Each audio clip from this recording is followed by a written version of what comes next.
గజం కేవలం 13,500 రూపాయలకి హైదరాబాద్ కి చేరువలో మీ సొంత ఇంటి కలను నిజం చేసుకోండి శ్రీ వాసవి ప్రాజెక్ట్స్ తో. వివరాలకు ఈ నెంబర్లకు కాల్ చేయండి.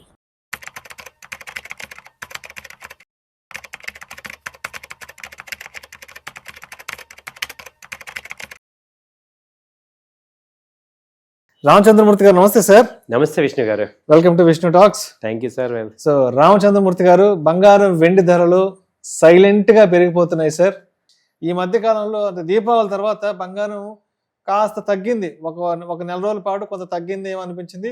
తర్వాత నుంచి మళ్ళా సైలెంట్ గా బంగారం ధరలు విపరీతంగా పెరిగిపోతున్నాయి. సో త్వరలో సంక్రాంతి రాబోతుంది కదా, మళ్ళీ సంక్రాంతి నాటికి బంగారం ధరలు పెరుగుతాయా తగ్గుతాయంటూ కూడా మళ్ళీ పబ్లిక్ లో కొంత చర్చ, కొంత స్పెక్యులేషన్ స్టార్ట్ అయింది. కాబట్టి ఏంటి బంగారం ధరలు సైలెంట్ గా ఇంతలా పెరగడానికి కారణాలు ఏంటి? ఇవి మనం ఏంటంటే సార్, బంగారం వెండి దగ్గర మేజర్ గా పెరగడానికి రెగ్యులర్ గా కారణాలు వరల్డ్ అన్సర్టనిటీ ఒకటి రావటం, అది గత 6 నెలల నుంచి కూడా విపరీతంగా అన్సర్టనిటీ అండర్లైన్ గా పెరిగిపోవటం, తర్వాత యుఎస్ షట్ డౌన్ అవటం, వాళ్ళ డెట్ బాగా పెరిగిపోవటం వల్ల ఎవరు కూడా ఇప్పుడు డాలర్ నమ్మట్లేదు. దాంతో సెంట్రల్ బ్యాంక్స్ అన్ని కూడా బై చేస్తున్నాయి. సో మేజర్ గా అంతకుముందు ఏంటి, వరల్డ్ మొత్తం మీద బయింగ్ చేసేది ఇండియన్ పీపులే. ఇప్పుడు ఏమైనా ఇండియన్ పీపుల్ బయింగ్ చేస్తున్నా, అట్ ద సేమ్ టైమ్ ఈ బ్యాంక్స్ బై చేయటం వల్ల చైనా కానీ, రష్యా కానీ, ఇండియా కానీ ఈ బ్యాంక్స్ బై చేయటం వల్ల ఏమవుతుందంటే ఈ గోల్డ్ సిల్వర్ కంటిన్యూగా పెరుగుతున్నాయి. కాబట్టి ఏంటంటే ఎప్పుడు ఎండ్ అవుతుంది ఏంటంటే, త్వరలో ఈ రష్యా ఉక్రెయిన్ డీల్ వర్కౌట్ అయ్యేటట్టుంది. సో ఏదైనా పండగలోపు నెక్స్ట్ 20 డేస్లో కనుక ఒక రేంజ్కి వస్తే బంగారం కొంత తగ్గే అవకాశాలు ఉన్నాయి. సో అప్పటిదాకా అయితే నాన్ స్టాప్గా అయితే పెరుగుతున్నాయి. ఇప్పుడు మనం 1,17,000 దగ్గర 20 దగ్గర కూడా మాట్లాడాం. ఇప్పుడు 1,35,000 అయిపోయింది. మనం మాట్లాడి నెల రోజుల్లోనే పెరిగిపోయింది. సో ఇప్పుడు 1,50,000 నెక్స్ట్ టార్గెట్ అన్నట్టుగా కూడా కనపడుతుంది. సో ఎందుకు పెరుగుతుంది? ఇంత అన్సర్టనిటీ మనం ఎప్పుడు చూడలేదు, ఇంత ర్యాండమ్ మూవ్మెంట్ అనేది మనం ఎప్పుడు చూడలేదు. ఈ లాస్ట్ 6 months నుంచి విపరీతంగా పెరుగుతున్నాయి. కాబట్టి ఏంటంటే అంత అన్సర్టనిటీ మార్కెట్లో నాట్ ఓన్లీ ఇండియా, మొత్తం ఆల్ ఓవర్ వరల్డ్ ప్రివైల్ అయి ఉంది. సో ఎక్కడ చూసినా ఏమవుతుందంటే, ఈ యుఎస్ మేజర్గా టారిఫ్స్ అన్ని కంట్రీస్ మీద వేశారు. సో అన్ని కంట్రీస్కి అది ఒక నెగిటివ్ ఎఫెక్ట్ పడింది. ఎందుకంటే యుఎస్లో మేజర్గా డెట్ ఎక్కువ ఉంది. ఆ డెట్ తగ్గించుకోవడానికి ఆయన ఏంటి, ట్యాక్స్ పెంచకుండా ఈ టారిఫ్స్ పెంచారు. సో ఇది గవర్నమెంట్కి వెళ్తుంది కాబట్టి కొంత డెట్ తగ్గించుకుందామని. సో కానీ ఇక్కడ ఏమవుతుంది, ఆ యొక్క డెట్ వల్ల ఏమవుతుందంటే ఈ రిమైనింగ్ ఎమర్జింగ్ కంట్రీస్ అందరికీ కూడా ఒక రకమైన టెన్షన్ స్టార్ట్ అయింది అనమాట. ఎందుకంటే USA major exporter or importer of major goods.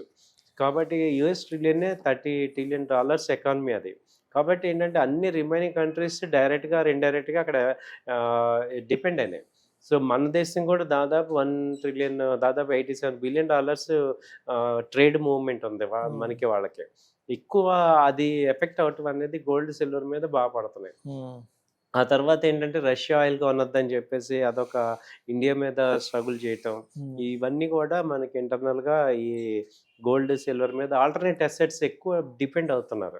అలాగే స్టాక్ మార్కెట్లో ఎఫ్ఐఎస్ బాగా వెళ్ళిపోవటం, సెల్లింగ్ అయిపోతే వాళ్ళందరూ కూడా గోల్డ్ మీదే పెడతారు. గోల్డ్ మీద ఇక్కడ మార్కెట్లో అన్సర్టనిటీ ఉంది కాబట్టి, ప్లస్ డాలర్ స్ట్రెంథన్ అవుతుంది కాబట్టి గోల్డ్ మీద ఇన్వెస్ట్ చేస్తున్నారు. సేమ్ ఇంకోటి ఏంటి, రూపీ కూడా డౌన్ అయిపోతుంది కాబట్టి రూపీ ఇన్వెస్ట్ చేసే వాళ్ళు కూడా అది గోల్డ్ మీద ఇన్వెస్ట్ చేస్తున్నారు. సో కంటిన్యూగా ఇండియాలో జరుగుతుంది ఏంటంటే, ఫారెన్ రెమిటెన్స్ రావట్లేదు, డాలర్స్ రావట్లేదు. అటు మన ఎన్ఆర్ఐస్ డాలర్స్ పంపించే వాళ్ళు పంపట్లేదు.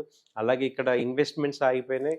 అలాగే వీటన్నిటి వల్ల కరెన్సీ ఎఫెక్ట్ అయిపోయి డివాల్యుయేషన్ డౌన్ అవుతుంది. సో ఈ డబ్బు అంతా కూడా ఏమవుతుందంటే గోల్డ్ మీదకి వెళ్ళిపోతుంది. కాబట్టి ఇప్పుడు అందరూ కూడా గోల్డ్ని అలాగే కొంటున్నారు. కాబట్టి ప్రెసెంట్ ట్రెండింగ్లో ఉంది అది. అంటే యాక్చువల్గా పెరగటం వేరు. ఇప్పుడు ఏంటంటే అందరూ ఈ కమోడిటీస్ ఎక్స్చేంజ్ ద్వారా, అలాగే డిజిటల్ గోల్డ్, వీటన్నిటి ద్వారా కూడా ఎక్కువ మంది ఇక గోల్డ్ మీద ఇన్వెస్ట్మెంట్కి వచ్చారు ట్రేడబుల్ లాగా. అందుకనే అవి పెరుగుతున్నాయి. ఓకే. సో సిల్వర్ పరిస్థితి ఏం చెప్పుకోవచ్చు? అండ్ రాబోయే రోజుల్లో సిల్వర్లో పెట్టుబడులు పెట్టడానికి అవకాశాలు స్పష్టంగా ఉన్నాయంటూ కూడా అందరూ చెప్తున్నారు కదా.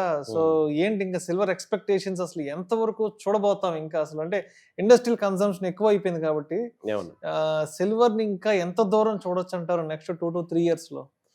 3 ఇయర్స్ హారిజన్లో అయితే 3 lakhs నుంచి 3.5 lakh దాకా చూడొచ్చండి. అబ్బబ్బబ్బబ్బా! ఆ! ఎందుకంటే మనకి అక్కడ టార్గెట్ కూడా ఉంది. 2027 కల్లా ఎలక్ట్రికల్ కార్స్ హ్మ్. 50% నార్మల్ కార్స్‌తో షేర్ రావాలని. హ్మ్. సో, ఎవ్రీ ఎలక్ట్రిక్ కార్‌కి 30 గ్రామ్స్ నుంచి 50 గ్రామ్స్ సిల్వర్ కావాలి. హ్మ్.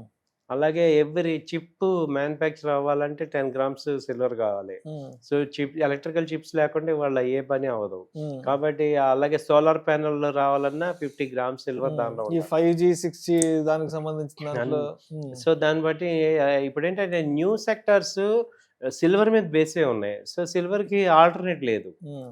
సో, వేరే మెటల్స్ ఏవి కూడా దాన్ని రిప్లేస్ చేయలేవు. కాబట్టి అండ్ సిల్వర్ డిమాండ్ ఎక్కువుంది. సప్లై తక్కువుంది. మొన్న ఈ సప్లై లేకపోవటం వల్లే ఎక్కువ రేట్లు పెరిగినాయి. హ్మ్. సో, కాబట్టి ఎల్ఎంఈలో ఎక్స్‌చేంజ్‌లో తగ్గిందనగానే 190 నుంచి 2 lakhsకి వెళ్ళిపోయింది. హ్మ్. సో, ఇదే జరుగుతుంది. సో, సిల్వర్ సప్లై తక్కువుంది. డిమాండ్ ఎక్కువుంది. ఇది కంటిన్యూ అవుతుంది. ఆ! అంటే ఇప్పుడు గోల్డ్ గాని, సిల్వర్ గాని కొందామన్న ఆలోచనలో ఉన్న వాళ్ళు ఎలా ఉన్నారంటే ఇంకా తగ్గద్దేమో, తగ్గినాక కొందాము, లేదంటే ఇంకా ఇంకా పెరిగిపోద్దేమో అన్న రకరకాల స్పెక్యులేటివ్ పర్సెప్షన్స్‌లో ఉన్నారు కాబట్టి, ఇప్పుడు చేతిలో డబ్బులుంటే బంగారం కొనాలంటారా? లేదంటే ఇంకా తగ్గడానికి ఏదైనా అవకాశాలున్నాయా? లేదంటే పెరగడానికి ఏదైనా అవకాశాలు ఉంటాయేమో అని ఎదురు చూడాలంటారా?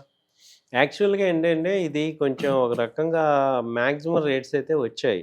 సో, ఇప్పుడు ఇన్వెస్ట్ చేసే వాళ్ళందరూ ఫ్రెష్‌గా ఇన్వెస్ట్ చేస్తానన్న వాళ్ళు, మీరు ఒక 1 ఇయర్ ఆరిజిన్‌లో వెయిట్ చేస్తాను, ఈ డబ్బుతో పని లేదు అనుకున్న డబ్బులు మాత్రం ఇన్వెస్ట్ చేయండి. అది కూడా 50% ఇన్వెస్ట్ చేయండి. హ్మ్. తర్వాత డిక్లైన్స్‌కి వచ్చినప్పుడు మీరు యాడ్ చేసుకున్నట్టు పెట్టుకోండి. హ్మ్. ఎందుకంటే గోల్డ్, సిల్వర్‌లో మేము చూసేదేంటంటే ఒకసారి కరెక్షన్ వచ్చిందంటే మళ్ళీ అంత ఇది రాదనమాట. హ్మ్. దానిలో ఆ మెటల్‌లో ఏమవుతుందంటే ఒకసారి కరెక్షన్ వచ్చిందంటే ఇంట్రెస్ట్ పోతుంది మళ్ళీ. హ్మ్. అండ్ గోల్డ్, సిల్వర్‌లో ఇంకో పాయింట్ ఏంటంటే అది డెడ్ ఇన్వెస్ట్‌మెంట్. ఆ ఇన్వెస్ట్‌మెంట్‌కి రిటర్న్ ఉండదు. ఈవెన్ పెరిగితే తప్ప వాల్యుయేషను హ్మ్. మామూలుగా రిటర్న్స్ రావు. సో, కాబట్టి ఏంటంటే గోల్డ్, సిల్వర్‌లో అవసరమైనంత వరకే మీరు ఈవెన్ ఫిజికల్‌గా కొనుక్కోవాలన్నా అవసరమైనంత వరకు కొనుక్కోవచ్చు. కానీ ఇన్వెస్ట్‌మెంట్ పాయింట్‌లో ఏంటంటే ఆల్రెడీ బాగా పెరిగింది. అది గుర్తుపెట్టుకోండి. హయ్యర్ సైడ్ ఒక 5,000 ఉంటే లోయర్ సైడ్ హ్మ్. మొన్న కరెక్షన్ వచ్చింది. 1,29,000 నుంచి 1,12,000కి వచ్చింది. 15,000. హ్మ్. హ్మ్. అలాగే సిల్వర్ కరెక్షన్ వచ్చినప్పుడు దాదాపు 170 నుంచి 140కి జస్ట్ 2 డేస్‌లో వచ్చింది. అలాంటి కరెక్షన్ ఛాన్సెస్ మళ్ళీ వస్తాయి. అప్పుడుకి రెడీగా ఉండాలి. ఇక్కడ హ్మ్. కొన్నా మళ్ళీ డిప్‌లో కొనేటట్టు ఉండి ఒక 1 ఇయర్ రాకపోయినా వెయిట్ చేసేటట్టు ఉండాలి. రైట్. కాబట్టి ఇక్కడేంటంటే అన్‌ప్రొఫెషనల్స్ అందరూ కూడా ఈ హైలో కొంటాం తెలియక. హ్మ్. సో, కాబట్టి జాగ్రత్తగా ఉండండి. కొనండి గానీ ఓ 20%, 30% అలా ఇన్వెస్ట్ చేసుకోండి. Right sir. Thank you sir. Thank you so much thank you sir. అర్థమవుతుంది.